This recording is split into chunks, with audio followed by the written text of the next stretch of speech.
Opinion without information is just a bunch of hot air.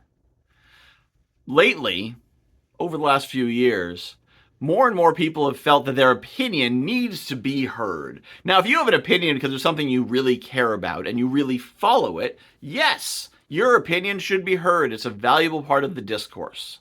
Right? If you study history and you've read a number of books on history and you've watched all these documentaries on history, you don't need a history degree, but you have a lot of history knowledge. And then there's a discussion about history, and you can chime into that history conversation and say, well, actually, here's my take on it. Here's what you're getting wrong.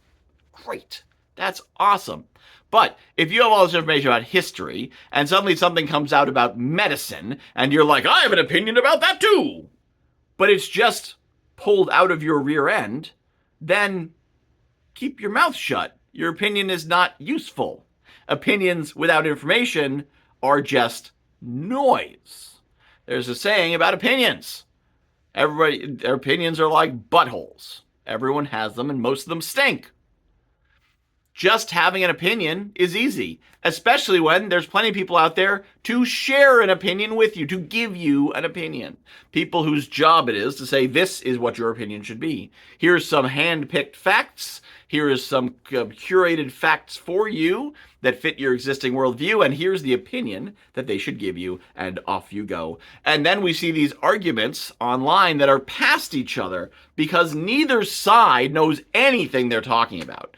This one saw it on Fox News, and this one saw it on MSNBC, and they're just talking points past each other.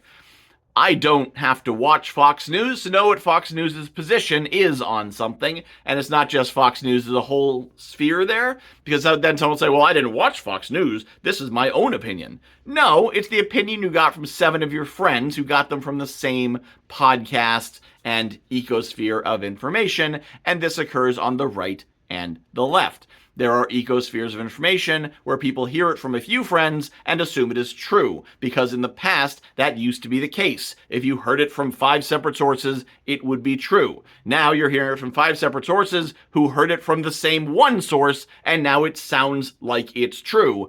And then there is astroturfing, which is creating fake grassroots. It is taking a message and planting it multiple places, so it's, no, that didn't come from a media source, it came from here, and here.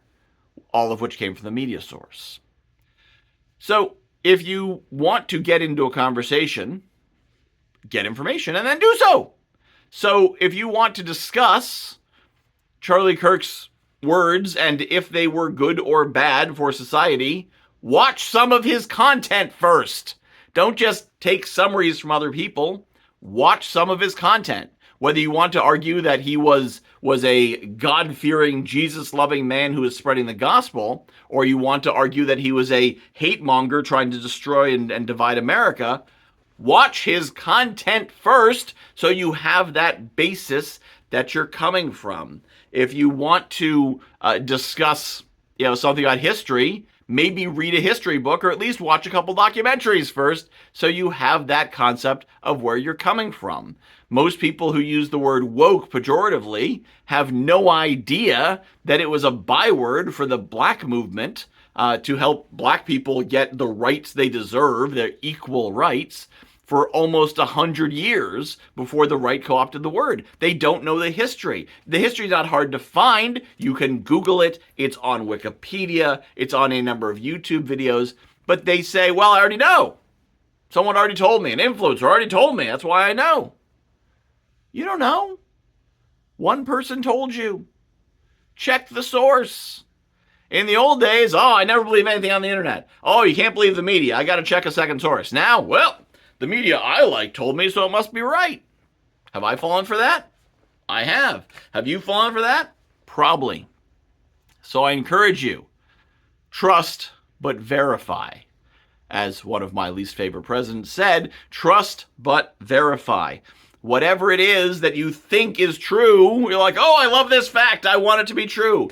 Search it. Make sure it's actually true. Because some of these things are too good to be true.